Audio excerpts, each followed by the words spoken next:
दोस्तों, आज की मुलाकात में आप जानेंगे हाफिज़, मौलाना, मौलवी, काजी, मुफ्ती, आलिम और उस्ताद का फ़र्क। मैं मोइन शमसी हूँ। ये चैनल है माय हिंदी माय उर्दू। अगर आपने इस चैनल को सब्सक्राइब नहीं किया है तो सब्सक्राइब कर लीजिए, बेल आइकन प्रेस करके ऑल का ऑप्शन ले लीजिए ताकि आपको हमारे आने वाले सभी वीडियोज़ के नोटिफिकेशंस मिलते रहा करें। इसके अलावा मैं इंस्टाग्राम पर भी हूँ, वहाँ माय हिंदी माय उर्दू और MHMU बॉलीवुड को फॉलो कीजिए। फेसबुक पर भी मैं मौजूद हूँ, टेलीग्राम पर भी हूँ, मुझे हर जगह ज्वाइन कर लीजिए।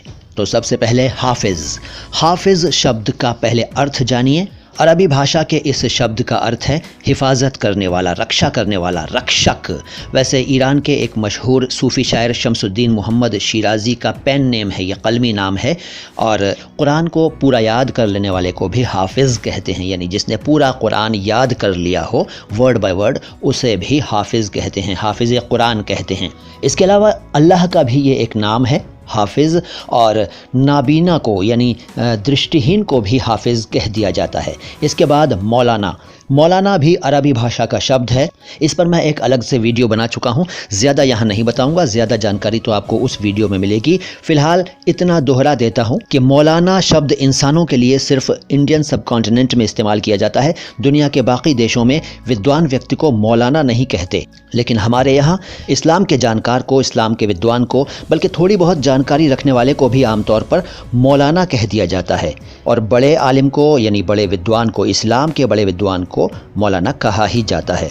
इसका मतलब वैसे मेरा मालिक है, इंसान किसी का मालिक कैसे हो सकता है। खैर, इस टॉपिक पर फ़िलहाल जैसा कि मैंने कहा ज़्यादा नहीं बोलूँगा, उस वीडियो में देख लीजिएगा। तो मौलाना यानी इस्लाम का बड़ा ज्ञाता, ज़्यादा जानने वाला। इसके बाद मौलवी, 12वीं क्लास के बराबर मान्यता वाला एक सर्टिफिकेट होता है, मदरसों में मिलता है मौलवी। लेकिन मौलवी भी किसी को भी कह दिया जाता है।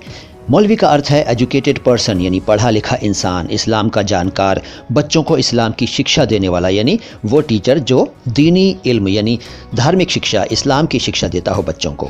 यहाँ आपको ये भी बता दूँ कि जलालुद्दीन रूमी का भी ये टाइटल था, मौलवी। इसके साथ ही साथ ये भी जान लीजिए कि आलिम बेअमल को भी मौलवी कहते हैं तंज़ में, यानी वो व्यक्ति जो बातें बड़ी बड़ी करता हो धर्म की और अमल कुछ ना करता हो, ऐसे इंसान को भी मौलवी कहते हैं। कहते हैं ना कि और भाई मौलवी साहब क्या बात है, इस तरह की बातें होती हैं, मौलवी। तो मैंने आपको शाब्दिक अर्थ भी बता दिया और प्रचलित अर्थ भी बता दिए। इसके बाद काजी शब्द हमारे यहाँ आम तौर पर हिंदुस्तान में और आसपास के देशों में यानी इंडियन सब कॉन्टिनेंट के देशों में काजी निकाह पढ़ाने वाले को कहा जाता है, यानी जो मुस्लिम लोगों की शादियों में निकाह की रस्में करवाता है, काजी नहीं, काजी। लेकिन इसका अर्थ क्या है? इसका अर्थ है जज, न्यायाधीश, न्यायमूर्ति। जो इस्लामी कानूनों के अनुसार फैसला करे उसे काजी कहते हैं। सही अर्थ तो ये है। लेकिन हमारे यहाँ जैसा कि मैंने पहले कहा, निकाह कराने वाले के अर्थ में इसे संकुचित कर दिया गया है। अब निकाह शब्द का अर्थ यहाँ मैं नहीं बताऊँगा, ये एक अलग विषय हो जाएगा। जानना चाहे तो निकाह का अर्थ खुद ढूंढिएगा, फिर इस पर एक वीडियो बनाऊंगा, डेडिकेटेड वीडियो निकाह शब्द पर। तो ये बात हुई काजी की। इसके बाद मुफ्ती, काजी से बड़े जज को मुफ्ती कहते हैं। उसूलन तो ये है, लेकिन प्रचलन क्या है वो आप जानते ही हैं। यहाँ तो हमारे यहाँ तो मुफ्ती सिर्फ उसे कहते हैं जो फतवा देता है। फतवा क्या होता है? फतवा कोई धार्मिक आदेश नहीं है, बल्कि एक व्यवस्था है जो अलग अलग सवालों के जवाब देने में दी जाती है इस्लाम की रोशनी में, यानी इस्लाम के कानूनों के अनुसार किसी पर्टिकुलर स्थिति में क्या किया जाना चाहिए, क्या नहीं किया जाना चाहिए, ये बताने वाला मुफ्ती होता है। और वो एक फतवा देकर ऐसा करता है, फतवा नहीं फतवा। तो जाहिर है ये विद्वान तो होना ही चाहिए। लेकिन जैसा कि मैंने कहा, मुफ्ती का अर्थ हमारे यहाँ सिर्फ फतवा देने वाला ही रह गया है। लेकिन मैंने आपको बता दिया कि काजी से बड़े जज को मुफ्ती कहा जाना चाहिए। लेकिन काजी और मुफ्ती उन जजों को कहा जाता है जो इस्लामी शासन वाले देश हों।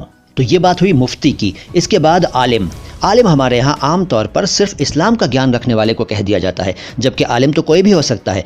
आलिम शब्द का अर्थ क्या है? आलिम शब्द के दो अर्थ हैं। देखिए, दो आलिम शब्द हैं, एक तो उर्दू में अलिफ से है आलिम और दूसरा ऐन से है आलिम। इनमें पहले वाला आलिम तो बहुत डेंजरस चीज़ है भाई। कैसे? जान लीजिए। आलिम, अलिफ मद आ, लाम ज़ेर मीम, आलिम का मतलब है अलम देने वाला, दुख देने वाला, परेशानी देने वाला, कष्ट देने वाला, तकलीफ़ें देने वाला।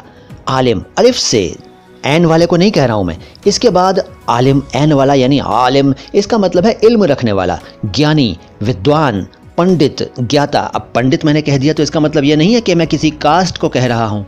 पंडित शब्द का अर्थ भी वही है, ज्ञाता, आलिम, इल्म रखने वाला, जानकार, विद्वान। ठीक है, तो आलिम या पंडित इंटेलिजेंट को कहते हैं, लर्नेड पर्सन को कहते हैं, स्कॉलर को कहते हैं, किसी विषय पर कमांड रखने वाले को कहते हैं। सिर्फ दीनी आलिम ही आलिम नहीं होते, ये मैं बार बार कहता हूँ, आप लोग भी ध्यान रखिए। केवल इस्लामी जानकारी रखने वाले ही विद्वान आलिम नहीं होते, बल्कि आलिम दुनिया के किसी भी विषय पर कमांड रखने वाला हो सकता है, वो उस विषय का आलिम होता है।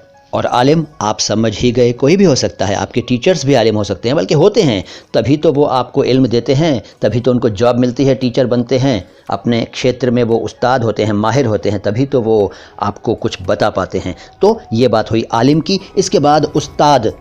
उस्ताद किसे कहते हैं? उस्ताद के कई अर्थ होते हैं, टीचर, ट्यूटर, माइस्ट्रो, ट्रेनर, माहिर इंसान यानी skillful person, clever, cunning, boss, instructor, संस्थापक। जी हाँ, बहुत सारे अर्थ हैं इस शब्द के उस्ताद के। इसके अलग अलग इस्तेमाल आप जानते हैं। आमतौर पर ट्रक के क्लीनर्स अपने ड्राइवर को उस्ताद कहते हैं। शायरी में भी उस्ताद होते हैं, किसी को शायरी सिखाने वाले उस्ताद होते हैं। इसके अलावा आपने जमूरे और उस्ताद वाली बात भी सुनी है, देखी है। हाँ, जमूरे क्यों उस्ताद, है ना, वो सुनते हैं ना, तो वो भी उस्ताद शब्द का एक उदाहरण है।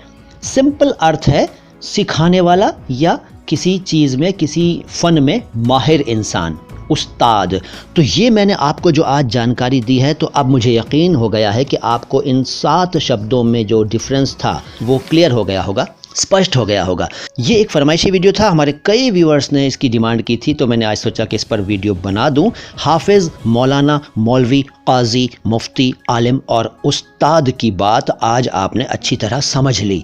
दूसरों को भी बताइएगा, ये वीडियो ज़्यादा से ज़्यादा शेयर कीजिए, सब्सक्राइब ज़रूर कर लीजिए अगर नहीं किया है तो। सलाम हिंदुस्तान, मैं मोइन शम्सी हूँ।